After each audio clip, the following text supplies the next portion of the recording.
So hello and good morning all of you. आज के एक नए ब्लॉग में आपका स्वागत है और आप देख रहे हैं ब्लॉग टाइम।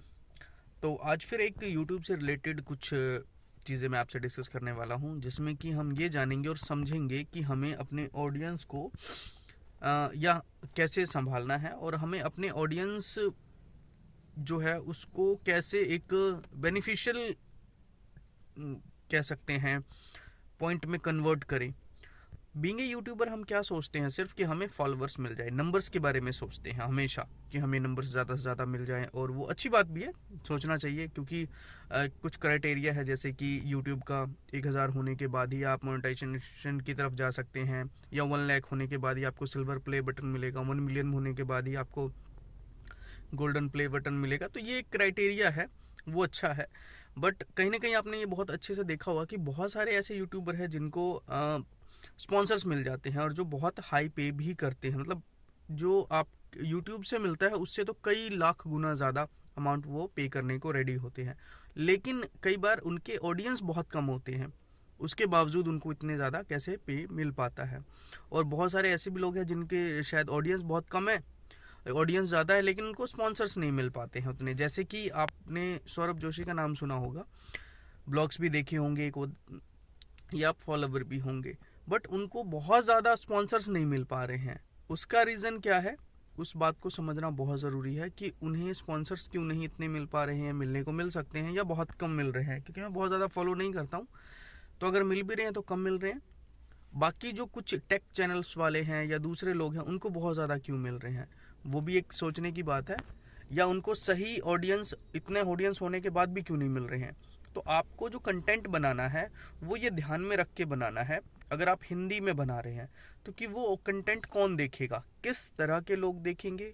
कल को स्पॉन्सर्स वही चीज़ देखते हैं कि इनके ऑडियंस कौन है। सपोज मैं कारों की मान लीजिए प्रदर्शनी दिखा रहा हूँ, कारों के बारे में बता रहा हूँ, सिर्फ मेरा वर्क ही कार से रिलेटेड है, तो मुझे जो स्पॉन्सर्स भी मिलेंगे ना, वो कार से रिलेटेड ही मिलेंगे या बाइक से रिलेटेड, ऑटोमोबाइल से रिलेटेड ही मिलेंगे। अगर मैं सिंपल ब्लॉगिंग कर रहा हूँ तो मुझे कपड़ों के मिल सकते हैं, या फिर फ़ोन के जो रेंज होते हैं उनसे मिल सकते हैं, कुछ गैजेट्स के मिल सकते हैं, या छोटी मोटी चीज़ों के ही मिलेंगे, परफ्यूम के मिल सकते हैं, गारमेंट्स में बहुत रहता है। या ऑडियंस अगर मेरे पास अलग है, कुछ यंगस्टर्स हैं तो यूनिवर्सिटी के, कॉलेजेस के, मतलब इस तरह के सेगमेंट्स में मुझे कंसिडर किया जाएगा, और उसके बिहाफ पे ही आपको अमाउंट मिलता है। सेम उसके वैल्यूएशन के अकॉर्डिंग ही। आपके फॉलोअर्स ज़्यादा होने से स्पॉन्सरशिप में कोई लेना देना नहीं है। स्पॉन्सरशिप एक अलग चीज़ है जो कि ऑडियंस बेस्ड होती है, और ऑडियंस आप नंबर्स को काउंट कर रहे हैं तो खाली नंबर्स को ना काउंट करें। वो कहते हैं ना क्रीम लेयर, उसको भी देखिए कि आपको एक्चुअली क्या होता है।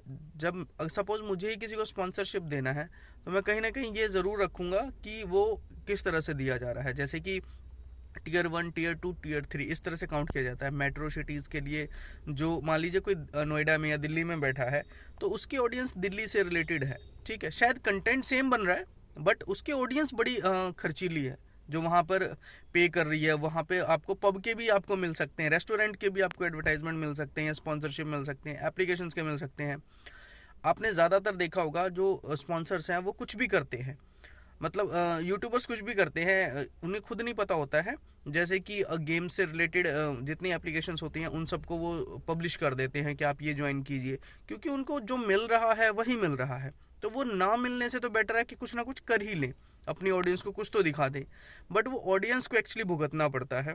बाद में आपने कोई गेमिंग का एडवर्टाइजमेंट, सपोज मुझ पर ट्रस्ट कर रहे हैं और मैंने कोई एक ऐसी चीज़ आपके सामने रिप्रेजेंट कर दी जो शायद मेरे लिए खुद के लिए बेटर नहीं है, मैंने गेम्स के बारे में आपको बता दिया। बट ये ध्यान रखिए कि जब मैं आपको गेम की तरफ इन्फ्लुएंस कर रहा हूँ तो फिर मैं कल को ये कैसे बोल सकता हूँ कि आप यूट्यूब पे काम कीजिए, अपनी ग्रोथ कीजिए। वहाँ पर तो आप अपना टाइम भी कंज्यूम कर रहे हैं, आप फंस भी रहे हैं। तो वो मेरे को सेंस समझ नहीं आता है कभी कि एक इंसान दो चीज़ों के बारे में, मतलब एक सेकंड, कैसे बता सकता है।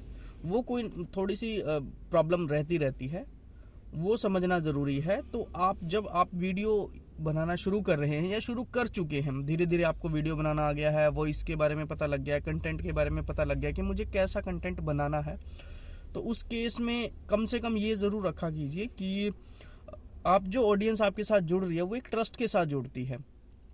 उसी ट्रस्ट के बिहाफ पे ही वो आपके साथ कंटिन्यू रह पाएगी। बट जब कल को आप उन्हें कोई गलत चीज़ बेच देते हैं ना, ठीक, तो बड़ी प्रॉब्लमेटिकली चीज़ हो जाती है। वो आपको तो खैर नहीं कोसती है, लेकिन वो खुद कहीं ना कहीं फंस जाते हैं कि आपने रिकमेंड किया कि कोई ऐसी चीज़ है, सपोज एक वो परफ्यूम है जो बहुत अच्छा है और वो आप परचेज कर सकते हैं। मैंने अपना एक्सपीरियंस बताया, होता तो झूठ ही है, ठीक है, कई बार बहुत अच्छा एक्सपीरियंस भी होता है। तो वो डिपेंड करता है कि आप किस तरह से उसको इनरोल करवाते हैं। सपोज जैसे कि मान लीजिए मेरे हाथ में एक घड़ी है, ठीक है, इस घड़ी के बारे में मैंने आपको बताया कि इस कंपनी की घड़ी बहुत अच्छी है और आपको परचेज करना चाहिए, अभी ऑफर इसने में चल रहा है, ठीक है। बट अगर मुझे लगता है मैंने एक्सपीरियंस नहीं किया है उस ब्रांड को बहुत ज़्यादा, या उसकी ट्रस्टेबिलिटी की कोई कोर पॉइंट से मैं कनेक्टेड नहीं हूँ, और मैं आपको सिर्फ बिकवा दूँ, आज नहीं तो कल आप वो चीज़ ख़राब होगी और आप उसको डिसकंटिन्यू कर देंगे, या फॉर लॉन्ग टाइम आप उसमें नहीं जुड़े रहेंगे। तो आप तो भूल चुके होंगे कि किसकी वजह से शायद आपने वो परचेज किया था, लेकिन कहीं ना कहीं उस ब्रांड को आप कोसते भी हैं और अपना टाइम भी कंज्यूम करते हैं। तो बीइंग ए यूट्यूबर, जब आप कुछ ऐसा रिकमेंड कर रहे हैं स्पेशली, तो उस पर ध्यान रखें। और दूसरा कि आपको ये जब यूट्यूब के कुछ महीनों बाद या कुछ दशक बाद आपको ये चीज़ समझ आनी चाहिए कि आपको कौन सी ऑडियंस के लिए काम करना है।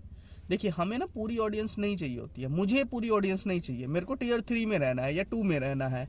ये सेगमेंट का मतलब क्या हुआ, जो कुछ शहरी निवास के लोग हैं वो, या फिर गांव से रिलेटेड लोग हैं वो, या मिडिल क्लास, बहुत क्लियरली बोलूँ तो जो कंसेप्ट है वो बहुत क्लियर रहना चाहिए। आपको पता होना चाहिए कि आप ये जो वीडियो बना रही हो किसकी ज़रूरत है।